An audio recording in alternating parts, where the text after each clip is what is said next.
Julle almal weet hoe lief is ek vir tuin maak.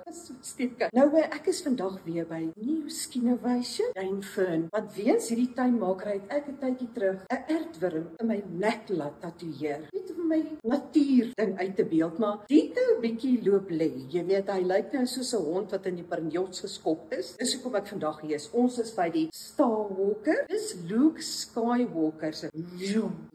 Dis sy groot boet hierdie. Want hy help nie net vir pigmentasie nie, maar hy verwyder ook tattoos. Soos my aardwurm wat nou lyk soos 'n lamsakkige skertwurm. Hy lyk nou amper soos daai wurms wat nie ingewande is. Maar as jy enige van die twee wil doen jy dit. Nou ek is vandag hier vir pigmentasie en ek sê vir jou, julle gaan moet dop hou. Hierdie tattoo, hy gaan toe nie meer daar wees. Hy tat nie meer toe nie, hy toe weg. Star Walker, New Skinnovation Duinfern. Wanneer jy die wurm in jou lewe laat verwyder.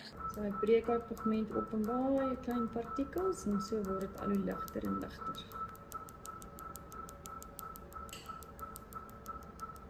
Die fantastiese ding van hierdie pigmentasie is dat jou pigment word egalig. Maar nou, my aardwurm is nou 'n miswurm want hy mis nou al klaar sy kop. Hy's besig om te groet en te gaan. Dit kan dalk nou tot so 6 behandelings vat om jou tattoo te verwyder afhangende van hoe gesond jou stelsel is. Want onthou, daai ink gaan diep in en dan moet ons diep ingaan om dit weer uit te haal. Dis amper soos perlemoerdui. O, perlemoendui. Jy moet diep gaan. Daai perlemoen kry hom uitvlek. Luke Skywalker se boetie. Skywalker, dis hy wat dit doen. So sien julle by New Skinnovation Duinfern as jy dalk so goed soos ek verlyk. Ek kom, lovey, staar die kar. Jy's my bikini klaar.